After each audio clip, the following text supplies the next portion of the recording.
prayer that it seemed a pleasure, not a tedious duty, their assembling there together.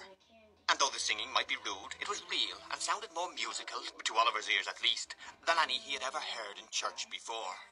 Then there were the walks as usual, and many calls at the clean houses of the labouring men. And at night Oliver read a chapter or two from the Bible, which he had been studying all the week, and in the performance of which duty he felt more proud and pleased than if he had been the clergyman himself. In the morning, Oliver would be afoot by 6 o'clock, roaming the fields and plundering the hedges far and wide for nosegays of wild flowers, with which he would return laden home, and which it took great care and consideration to arrange to the best advantage for the embellishment of the breakfast table. There was fresh groundsel, too, from Miss Maylie's birds, with which Oliver, who had been studying the subject under the able tuition of the village clerk, would decorate the cages in the most approved taste. When the birds were all made spruce and smart for the day, there was usually some little commission of charity to execute in the village, or failing that, there was rare cricket playing sometimes on the green, or failing that, there was always something to do in the garden, or about the plants, to which Oliver, who had studied this science also under the same master who was a gardener by trade, applied himself with hearty goodwill, until Miss Rose made her appearance, when there were 1,000 commendations to be bestowed on all he had done. So 3 months glided away, 3 months which, in the life of the most blessed and favoured of mortals, might have been unmingled happiness, and which in Oliver's were true felicity. With the purest and most amiable generosity on one side, and the truest, warmest, soul-felt gratitude on the other, it is no wonder that by the end of that short time, Oliver Twist had become completely domesticated with the old lady and her niece, and that the fervent attachment of his young and sensitive heart was repaid by their pride in and attachment to himself. End of chapter 32. Chapter 33, wherein the happiness of Oliver and his friends experiences a sudden check. Spring flew swiftly by, and summer came. If the village had been beautiful at first, it was now in the full glow and luxuriance of its richness. The great trees, which had looked shrunken and bare in the earlier months, had now burst into strong life and health, and stretching forth their green arms over the thirsty ground, converted open and naked spots into choice nooks, where was a deep and pleasant shade from which to look upon the wide prospect, steeped in sunshine, which lay stretched beyond.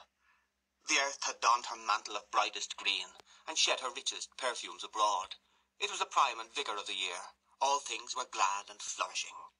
Still the same quiet life went on at the little cottage, and the same cheerful serenity prevailed among its inmates. Oliver had long since grown stout and healthy, but health or sickness made no difference in his warm feelings to those about him, though they do in the feelings of a great many people.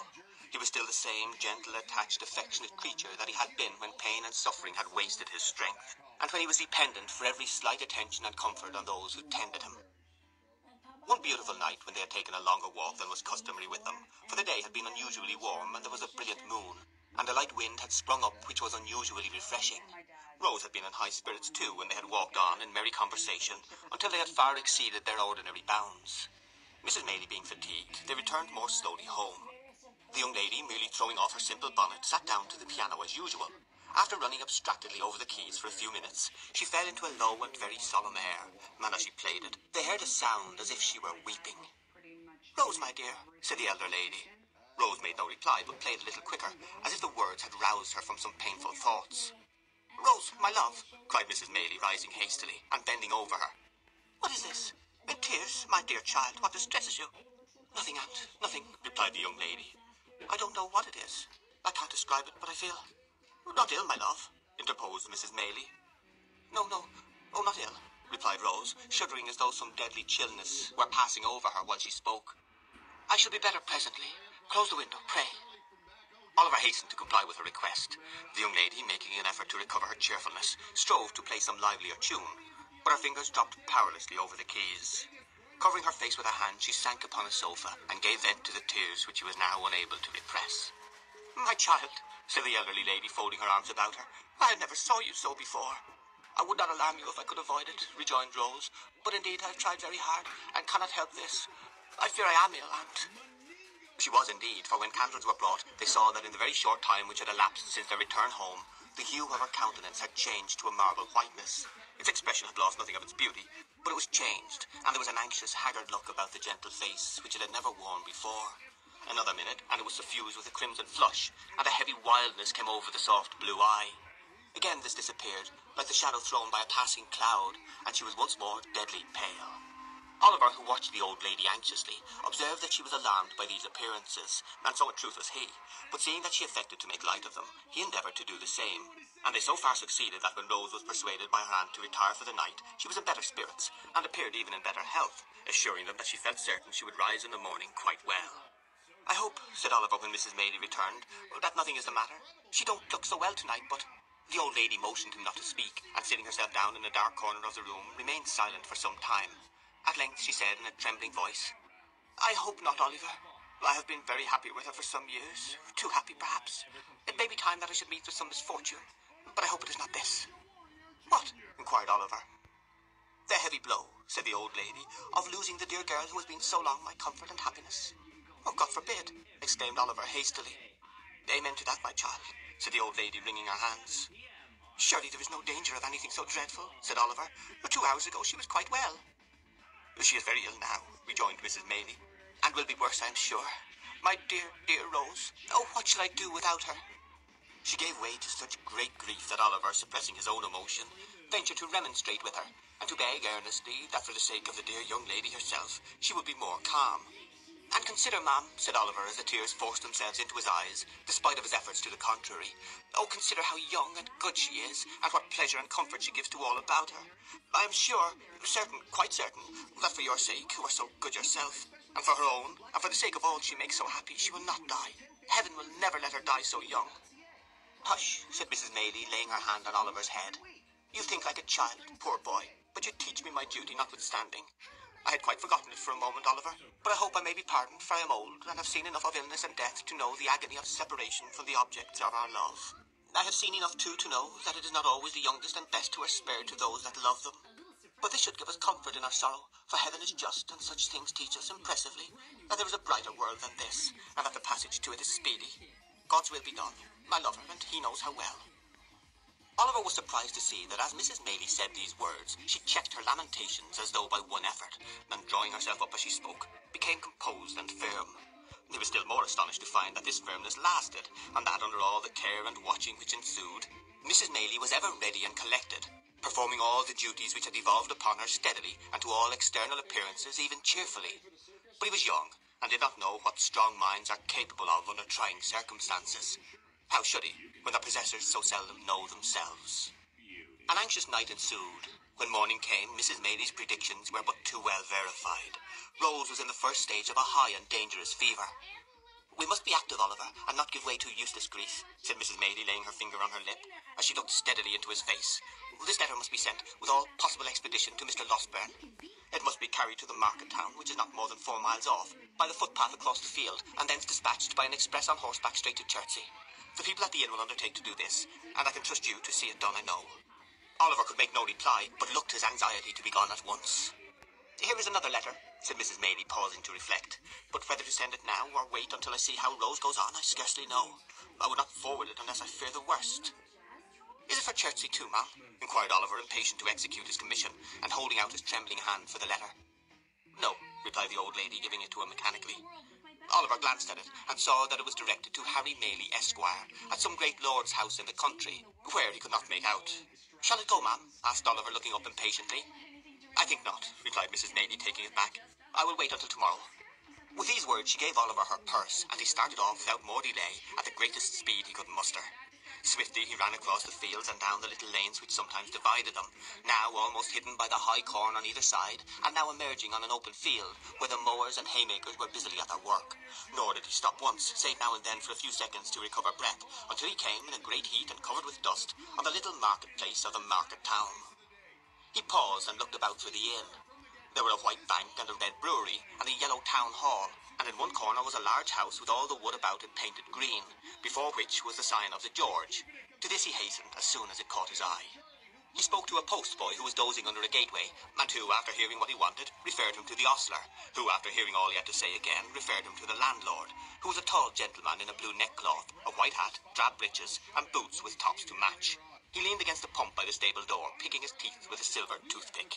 This gentleman walked with much deliberation into the bar to make out the bill, which took a long time in making out, and after it was ready and paid, a horse had to be saddled and a man to be dressed, which took up 10 good minutes more. Meanwhile, Oliver was in such a desperate state of impatience and anxiety that he felt as if he could have jumped upon the horse himself and galloped away full tear to the next stage. At length all was ready, and the little parcel having been handed up, with many injunctions and entreaties for its speedy delivery, the man set spurs to his horse and, rattling over the uneven paving of the marketplace, was out of the town and galloping along the turnpike road in a couple of minutes. As it was something to feel certain that assistance was sent for and that no time had been lost, Oliver hurried up the inn yard with a somewhat lighter heart. He was turning out of the gateway when he accidentally stumbled against a tall man wrapped in a cloak, who was at that moment coming out of the inn door. "Ah!" cried the man, fixing his eyes on Oliver and suddenly recoiling. "What the devil is this?" "I beg your pardon, sir," said Oliver. "I was in a great hurry to get home, and didn't see you were coming." "Death!" muttered the man to himself, glaring at the boy with his large, dark eyes. "Who could have thought it? Grind him to ashes, he'd start up from the stone coffin to come in my way." "I'm sorry," stammered Oliver, confused by the strange man's wild look. "I hope I have not hurt you." "Rot you," murmured the man in a horrible passion between his clenched teeth. "If I had only the courage to say the word, I might have been free from you in a night. Curses on your head and black death on your heart, you imp! What are you doing here?" The man shook his fist as he uttered these words incoherently. He advanced towards Oliver, as if with the intention of aiming a blow at him, but fell violently on the ground, writhing and foaming in a fit. Oliver gazed for a moment at the struggles of the madman, for such he supposed him to be, and then darted off into the house for help. Having seen him safely carried into the hotel, he turned his face homewards, running as fast as he could to make up for lost time, and recalling with a great deal of astonishment and some fear the extraordinary behaviour of the person from whom he had just parted. The circumstance did not dwell on his recollection long, however, for when he reached the cottage there was enough to occupy his mind and to drive all considerations of self completely from his memory. Rose Maylie had rapidly grown worse. Before midnight she was delirious. A medical practitioner who resided on the spot was in constant attendance upon her, and after first seeing the patient, he had taken Mrs. Maylie aside and pronounced her disorder to be one of a most alarming nature. "In fact," he said, "it would be little short of a miracle if she recovered." How often did Oliver start from his bed that night, and stealing out with noiseless footstep to the staircase, listen for the slightest sound from the sick chamber. How often did a tremble shake his frame, and cold drops of terror start upon his brow, when a sudden trampling of feet caused him to fear that something too dreadful to think of had even then occurred. And what had been the fervency of all the prayers he had ever muttered, compared with those he poured forth now, in the agony and passion of a supplication for the life and health of the gentle creature, who was tottering on the deep grave's verge. Oh, the suspense, the fearful, acute suspense of standing idly by, while the life of one we dearly love is trembling in the balance. Oh, the racking thoughts that crowd upon the mind, and make the heart beat violently and the breath come thick, by the force of the images they conjure up before it.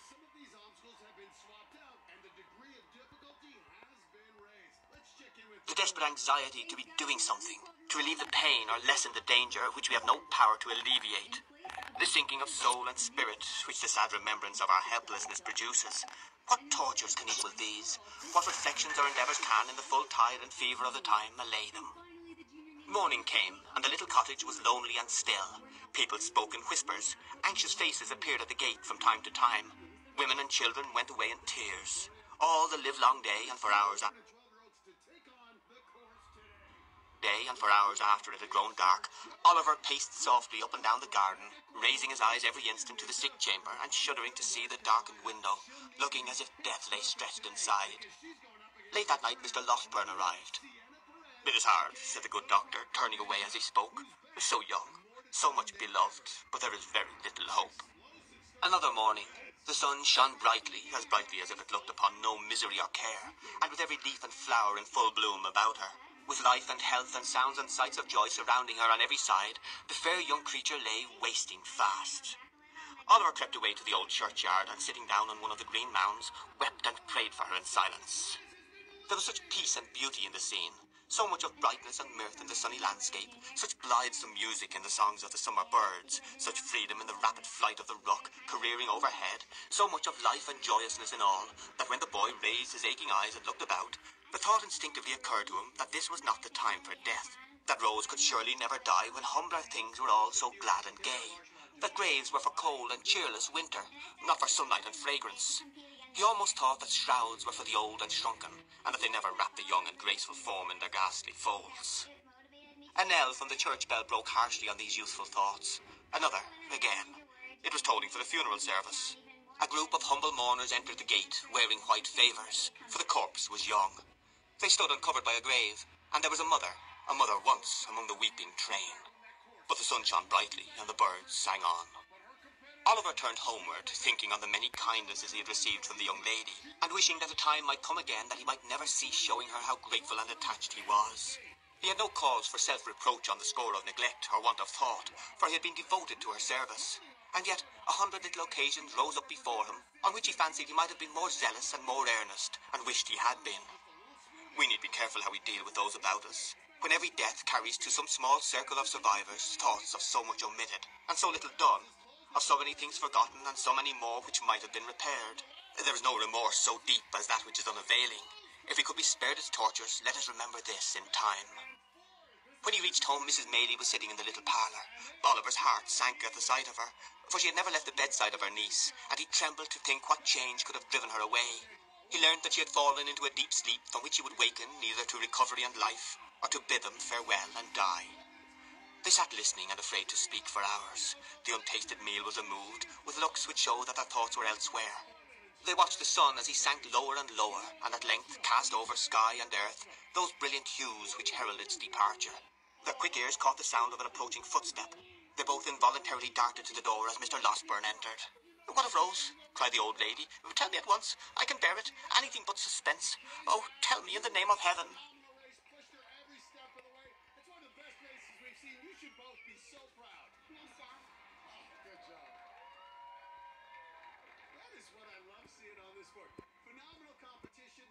"You must compose yourself," said the doctor, supporting her. "Be calm, my dear ma'am, pray." "Oh, let me go, in God's name. My dear child, she is dead. She is dying." "No," cried the doctor passionately. "As he is good and merciful, she will live to bless us all for years to come." The lady fell upon her knees and tried to fold her hands together, but the energy which had supported her so long fled up to heaven with her first thanksgiving, and she sank into the friendly arms which were extended to receive her. End of chapter 33. Chapter 34 contains some introductory particulars relative to a young gentleman who now arrives upon the scene, and a new adventure which happened to Oliver. It was almost too much happiness to bear. Oliver felt stunned and stupefied by the unexpected intelligence. He could not weep or speak or rest. He had scarcely the power of understanding anything that had passed, until, after a long ramble in the quiet evening air, a burst of tears came to his relief, and he seemed to awaken, all at once, to a full sense of the joyful change that had occurred, and the almost insupportable load of anguish which had been taken from his breast. The night was fast closing in when he returned homeward, laden with flowers which he had culled with peculiar care for the adornment of the sick chamber. As he walked briskly along the road, he heard behind him the noise of some vehicle approaching at a furious pace. Looking round, he saw that it was a post-chaise, driven at great speed, and as the horses were galloping and the road was narrow, he stood leaning against a gate until it should have passed him. As it dashed on, Oliver caught a glimpse of a man in a white nightcap, whose face seemed familiar to him, although his view was so brief that he could not identify the person. In another second or two, the nightcap was thrust out of the chaise window, and a stentorian voice bellowed to the driver to stop, which he did as soon as he could pull up his horses. Then the nightcap once again appeared, and the same voice called Oliver by his name. "Here!" cried the voice. "Oliver, what's the news? Miss Rose! Master Oliver!" "Is it you, Giles?" cried Oliver, running up to the chaise door. Giles popped out his nightcap again, preparatory to making some reply, when he was suddenly pulled back by a gentleman who occupied the other corner of the chaise, and who eagerly demanded what was the news. "In a word," cried the gentleman, "better or worse?" "Better, much better," replied Oliver hastily. "Thank heaven!" exclaimed the gentleman. "Are you sure?" "Quite sure," replied Oliver. "The change took place only a few hours ago, and Mr. Losberne says that all danger is at an end." The gentleman said not another word, but opening the chaise door, leaped out, and taking Oliver hurriedly by the arm, led him aside. "You are quite certain? There is no possibility of any mistake on your part, my boy, is there?" demanded the gentleman in a tremulous voice. "Do not deceive me by awakening hopes that are not to be fulfilled." "I would not for the world, sir," replied Oliver. "Indeed, you may believe me. Mr. Losberne's words were that she would live to bless us all for many years to come. I heard him say so." The tears stood in Oliver's eyes as he recalled the scene which was the beginning of so much happiness, and the gentleman turned his face away and remained silent for some minutes. Oliver thought he heard him sob more than once, but he feared to interrupt him by any fresh remark, for he could well guess what his feelings were, and so stood apart, feigning to be occupied with his nosegay. All this time, Mr. Giles, with a white nightcap on, had been sitting on the steps of the chaise, supporting an elbow on each knee and wiping his eyes with a blue cotton pocket handkerchief dotted with white spots. That the honest fellow had not been feigning emotion was abundantly demonstrated by the very red eyes with which he regarded the young gentleman when he turned round and addressed him. "I think you had better go on to my mother's in the chaise, Giles," said he. "I would rather walk slowly on so as to gain some little time before I see her. You can say I am coming." "I beg your pardon, Mr. Harry," said Giles, giving a final polish to his ruffled countenance with a handkerchief. "But if you would leave the post-boy to say that, I should be very much obliged to you. It wouldn't be proper for the maids to see me in this state, sir. I should never have any more authority with them if they did." "Well," rejoined Harry Maylie, smiling, "you can do as you like. Let him go on with the luggage if you wish it, and do you follow with us. Only first exchange that nightcap for some more appropriate covering, or we shall be taken for madmen." Mr. Giles, reminded of his unbecoming costume, snatched off and pocketed his nightcap, and substituted a hat of grave and sober shape, which he took out of the chaise. This done, the post-boy drove off. Giles, Mr. Maylie, and Oliver followed at their leisure. As they walked along, Oliver glanced from time to time with much interest and curiosity at the newcomer. He seemed about 25 years of age, and was of the middle height. His countenance was frank and handsome, and his demeanour easy and prepossessing. Notwithstanding the difference between youth and age, he bore so strong a likeness to the old lady that Oliver would have had no great difficulty in imagining their relationship, if he had not already spoken of her as his mother. Mrs. Maylie was anxiously waiting to receive her son when he reached the cottage. The meeting did not take place without great emotion on both sides. "Mother," whispered the young man, "why did you not write before?" "I did," replied Mrs. Maylie, "but on reflection I determined to keep back the letter until I had heard Mr. Losburne's opinion." "But why?" said the young man. "Why run the chance of that occurring which so nearly happened? If Rose had, I cannot utter that word now, if this illness had terminated differently, how could you ever have forgiven yourself? How could I ever have known happiness again?" "If that had been the case, Harry," said Mrs. Maylie, "I fear your happiness would have been effectually blighted, and that your arrival here a day sooner or a day later would have been of very, very little import." "And who can wonder if it be so, mother?" rejoined the young man. "Or why should I say if? It is, you know it, mother, you must know it." "I know that she deserves the best and purest love the heart of a man can offer," said Mrs. Maylie. "I know that the devotion and affection of her nature require no ordinary return, but one that shall be deep and lasting. If I did not feel this, and know besides that a changed behaviour in one she loved would break her heart, I should not feel my task so difficult of performance, or have to encounter so many struggles in my own bosom, when I take what seems to be the strict line of duty." "This is unkind, mother," said Harry. "Do you suppose that I am a boy ignorant of my own mind, and mistaking the impulses of my own soul?" "I think, my dear son," returned Mrs. Maylie, laying her hand upon his shoulder, "that youth has many generous impulses which do not last, and that among them are some which, being gratified, become only the more fleeting. Above all, I think," said the lady, fixing her eyes on her son's face, "that if an enthusiastic, ardent, and ambitious man marry a wife on whose name there is a stain, which, though it originate in no fault of hers, may be visited by cold and sordid people upon her and upon his children also, and in exact proportion to his success in the world, be cast in his teeth, and made the subject of sneers against him, he may, no matter how generous and good his nature, one day repent of the connection he formed in early life, and she may have the pain of knowing that he does so." "Mother," said the young man impatiently, "he would be a selfish brute, unworthy alike of the name of man and of the woman you described, who acted thus." "You think so now, Harry?" replied his mother. "And ever will," said the young man. "The mental agony I have suffered during the last 2 days wrings from me the avowal to you of a passion which, as you well know, is not one of yesterday, nor one I have lightly formed. On Rose, sweet gentle girl, my heart is set, as firmly as ever heart of man was set on woman. I have no thought, no view, no hope in life beyond her, and if you oppose me in this great stake, you take my peace and happiness in your hands and cast them to the wind. Mother, think better of this and of me, and do not disregard the happiness of which you seem to think so little." "Harry," said Mrs. Maylie, Yeah, "it is it's because I on. think so much of warm and sensitive hearts that I would spare them from Yeah. being wounded. But we have said enough, and more than enough on this matter just now." "Let it rest with Rose, then," interposed Harry. "You will not press these overstrained opinions of yours so far as to throw any obstacle in my way?" "I will not," rejoined Mrs. Maylie. "But I would have you consider—" "I have considered," was the impatient reply. "Mother, I have considered years and years. I have considered ever since I have been capable of serious reflection. My feelings remain unchanged, as they ever will, and why should I suffer a pain of delay in giving them vent, which can be productive of no earthly good? No, before I leave this place, Rose shall hear me." "She shall," said Mrs. Maylie. "There is something in your manner which would almost imply that she will hear me coldly, mother," said the young man. "Not coldly," rejoined the old lady. "Far from it." "How then?" urged the young man. "She has formed no other attachment." "No, indeed," replied his mother. "You have, or I mistake, too strong a hold on her affections already. What I would say," resumed the old lady, stopping her son as he was about to speak, "is this. Before you stake your all on this chance, before you suffer yourself to be carried to the highest point of hope, reflect for a few moments, my dear child, on Rose's history, and consider what effect the knowledge of her doubtful birth may have on her decision. Devoted as she is to us, with all the intensity of her noble mind, and with that perfect sacrifice of self, which in all matters, great or trifling, has always been her characteristic. What do you mean? That I leave you to discover, replied Mrs. Maylie. I must go back to her. God bless you. I shall see you again tonight, said the young man eagerly. By and by, replied the old lady, when I leave Rose. Will you tell her I am here? Said Harry. Of course, replied Mrs. Maylie. And say how anxious I have been, and how much I have suffered, and how I long to see her. You will not refuse to do this, mother? No, said the old lady. I will tell her all. And pressing her son's hand affectionately, she hastened from the room. Mr. Losberne and Oliver had remained at another end of the apartment while this hurried conversation was proceeding. The former now held out his hand to Harry Maylie, and hearty salutations were exchanged between them.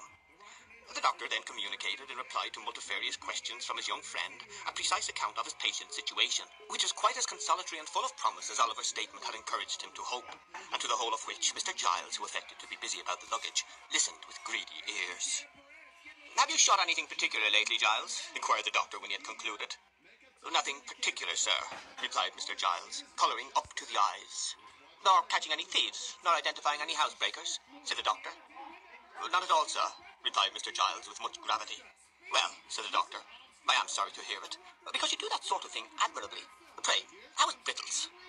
The boy is very well, sir, said Mr. Giles, recovering his usual tone of patronage, and sends his respectful duties, sir. That's well, said the doctor. Well, seeing you here reminds me, Mr. Giles, that on the day before that on which I was called away so hurriedly, I executed at the request of your good mistress a small commission in your favour. Would you step into this corner a moment, will you? Mr. Giles walked into the corner with much importance and some wonder, and was honoured with a short whispering conference with the doctor, on the termination of which he made a great many bows and retired with steps of unusual stateliness.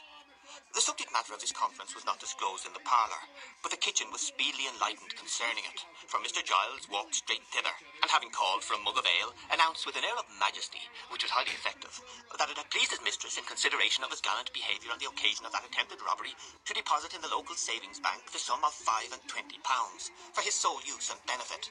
At this, the two women servants lifted up their hands and eyes, and supposed that Mr. Giles would begin to be quite proud now, whereunto Mr. Giles, pulling out his shirt frill, replied, No, no, and that if they observed that he was at all haughty to his inferiors, he would thank them to tell him so. And then he made a great many other remarks, no less illustrative of his humility, which were received with equal favour and applause, and wherewithal as original and as much to the purpose as the remarks of great men commonly are. Above stairs, the remainder of the evening passed cheerfully away, for the doctor was in high spirits, and however fatigued or thoughtful Harry Maylie might have been at first, he was not proof against the worthy gentleman's good humour, which displayed itself in a great variety of sallies and professional recollections, and an abundance of small jokes, which struck Oliver as being the drollest things he had ever heard, and caused him to laugh proportionately, to the evident satisfaction of the doctor, who laughed immoderately at himself, and made Harry laugh almost as heartily by the very force of sympathy. So there was as pleasant a party as, under the